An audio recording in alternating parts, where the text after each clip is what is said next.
Dire à tous ceux qui me suivent, faisons un effort pour être des vrais bergers, de bons bergers, des bergers responsables. On ne peut pas vous établir sur une personne, petite soit-elle, sans qu'un jour vous rendiez compte de sa vie. Lorsque quelqu'un dépend entièrement de vous, tout ce qui lui arrive repose sur vous, vous répondez sur sa vie. Donc je voudrais que nous puissions savoir qu'il ne suffit pas de courir pour avoir des responsabilités. Il ne suffit pas de se précipiter, de bousculer tout le monde pour être responsable. Une fois que vous êtes établi responsable, vous avez un compte à rendre. Il ne faut pas vous marier parce que vous voulez vous marier. Vous devez prendre soin de votre épouse et respecter votre épouse. Sinon, vous rendrez compte de la façon dont vous l'aurez traitée. Il y a des gens qui n'ont pas compris, qui sont parents, qui sont papas, pour aider les enfants, pour les aimer, pour les accompagner dans leur vie jusqu'à ce qu'ils atteignent la majorité et qu'ils deviennent à leur tour aussi des bergers. Mais tant qu'ils sont encore des brebis sous votre responsabilité, vous répondrez de leur vie. N'est-ce pas?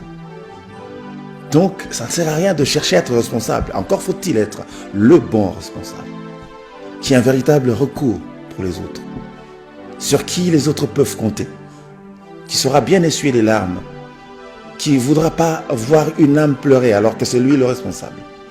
Le bon berger, il prend la place aussi des brebis. Il pleure avec ceux qui pleurent.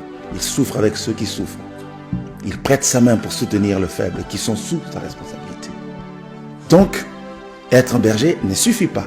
Il faut être comme le maître, un bon berger. Il ne faut pas taper vos petits frères parce que vous êtes nés avant eux. Non, il faut les aimer. Il faut bien les encadrer. C'est ça le sens de responsabilité. Malheureusement, on ne voit pas ça, on ne trouve pas ça parmi les hommes. Lorsque nous allons lire les passages, vous comprendrez que les hommes sont mauvais. Et je comprends pourquoi un jour Dieu a regretté d'avoir créé les hommes. La Bible dit Dieu se repentit. Certainement, il a dit, qu'est-ce qui m'a poussé à créer ces gens? Parce que lorsque l'homme veut te montrer ce qu'il est, tu regrettes de l'avoir rencontré un jour. Il y a des mamans qui regrettent d'avoir rencontré leur mari. Ils disent, si c'était à refaire, je pense que pour rien au monde, j'aurais souhaité te rencontrer. Il y a des papas et des enfants qui regrettent d'être nés dans une famille. Je vous dis une chose, le grand pasteur des brebis connaît toutes choses.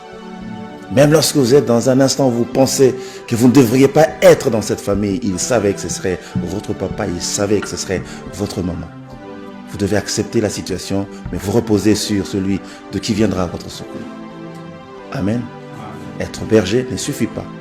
Encore faut-il être un bon berger, qui est l'espoir des autres, qui est comme une référence sur qui les autres peuvent prendre appui. C'est ça remplir sa responsabilité sur la terre. Vous ne pouvez pas être introduit sur la terre pour faire souffrir les autres. Non, vous n'êtes pas un bon berger. Ça vous rattrapera même dans l'éternité. Croyez-moi.